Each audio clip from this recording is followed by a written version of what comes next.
2023 সালের একটা সমীক্ষা অনুযায়ী ঈদের আগে 4 দিনে ঢাকা ছাড়েন 1,20,00,000 মানুষ। সেই হিসেবে ঈদের সময় গড়ে প্রত্যেক দিন বাড়ি যান 30 লাখ মানুষ। কিন্তু ঢাকা কেন্দ্রিক যে গণপরিবহন ব্যবস্থা আছে সেগুলো দিয়ে বড় জোর দিনে 22 লাখ লোককে পরিবহন করা সম্ভব এক জায়গা থেকে আরেক জায়গায় নিয়ে যাওয়া। ঈদের আগের কয়েকদিন প্রত্যেক দিন গড়ে প্রায় 8 লাখ মানুষ বাসে, মিনি বাসে, 1,05,000 মানুষ ট্রেনে বসে এবং দাঁড়ায়, 1.25 লাখ মানুষ লঞ্চে যাতায়াত করেন। ব্যক্তিগত গাড়ি, মাইক্রোবাস ভাড়া করে বাড়ি যান 7.5 লাখ মানুষ। মোটরসাইকেল নিয়ে ঈদযাত্রায় সামিল হন 4 লাখ মানুষ।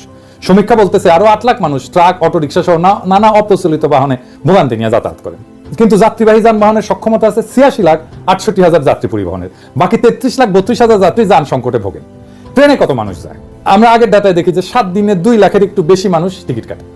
কিন্তু আমরা অনুমান করি টিকিট কেটে যারা যায় তার থেকে 3 থেকে 4 গুণ লোক বিনা টিকিটে যাতায়াত করে। রেলের ডিজি বললেন অ্যাটলিস্ট দ্বিগুণ লোক যাতায়াত করেন। তার মানে 6 থেকে 8 লাখ লোক ট্রেনে ট্রাভেল করে এই ঈদের সময়। এই ট্রেন ট্রাভেলকে আমরা কিভাবে এফিশিয়েন্ট বা অপটিমাইজ করতে পারি? এফিশিয়েন্সি মানে হচ্ছে আমার যা আছে তাই দিয়ে বেশি ফল আনবো, অন্যভাবে কইরা।